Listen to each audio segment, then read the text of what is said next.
Hey, this is Tim with TM Media. I apologize, I got cut off on the other video, but I'm going to make it up to continue what I was talking about, and we'll just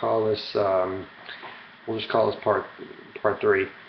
And all right, so I was looking, basically, I was going over a question I had from someone on the last comment on part one. What are good jobs to have while in school? For graphic designers, I just mentioned anything that helps you increase your skills at networking. Most people think I would say something in regards to the art field or something like that, or something artsy to work at. But basically, if you go to school for art, or if you're studying art by yourself, you pretty much have that covered. The next equation is getting your networking skills, because you're going to need them. Or the next question was, how are graphic designers, this leads into this question, how are graphic designers supposed to get a job right out of school when all the jobs require experience? That's true of lots of jobs.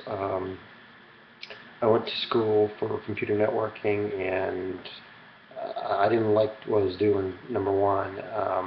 So I can't say I tried very hard, but I just looked for a few jobs, and everything was job experience. Everything was job experience. So um, I don't think that should discourage you from applying anyways, because there's a lot of uh, requirements on job applications that are unrealistic. For instance, they'll say you need to have a degree in graphic design. You also have to know all these different software products. Plus, you have to know how to do web design, and you have to have great written and oral communication. There's some of those are most of them are very unrealistic.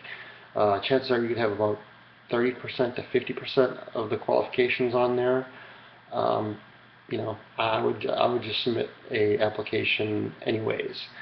If you look very motivated, and I would definitely try to do some freelancing. That's job experience right there. So if they that's a form of job experience. So you can just say you did some freelance work for whatever. If it's a nonprofit that you can do work for free, they don't even know. I mean, just whatever you can put your work on and say, okay, I work for this school, I work for this company, I work for this nonprofit, I did some work for the Red Cross, whatever it may be. If it was design related work, that to me is considered job experience. If you don't have any job experience or anything to show, but you have a great portfolio, they might, forget that. That's the first thing I look at, is the portfolio, and everything else is secondary. I tell that to people all the time. I said, I don't care what degrees you have, that's the first thing I'm going to look at is your portfolio. And then the other stuff is just kind of a verification for me, as far as, okay, he's got some time here, he's got time here, it's kind of a plus. So as far as but that's a tough thing, and it's a tough pill to swallow when you come out of school. Okay, you just got all this education, you get this piece of paper, and you're ready to go. But now everybody requires job experience. It's just they're not going to always get a person coming in the door. I mean, there's not any possible way they can expect everybody coming in the door is going to have job experience. Otherwise, we wouldn't have colleges. So it just it doesn't make sense. So I would still go in and apply, and just be very persuasive. Use be just be very I wouldn't say in their face. What's the word I'm looking for? Consistent. Keep on their back. If you really find a job you really like, and you like a studio you want to work with, or you like a company you want to work with, push them. Get to know them. Take them out to lunch, whatever. Just get to know them.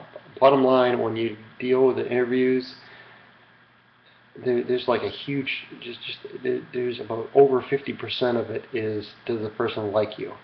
Bottom line, your requirements need to be there as well. I mean, you do have to definitely need at least a good portfolio, but a lot of jobs, the number one thing is just if the person can see working with you and they like you and they get along with you. That's probably the number one thing. So keep that in mind as well. So don't get too critical over yourself on the requirements and qualifications and all that stuff. So I hope that helped, and that we'll call that part 3 of the graphic design career questions. Follow us on Facebook. I'm going to put on the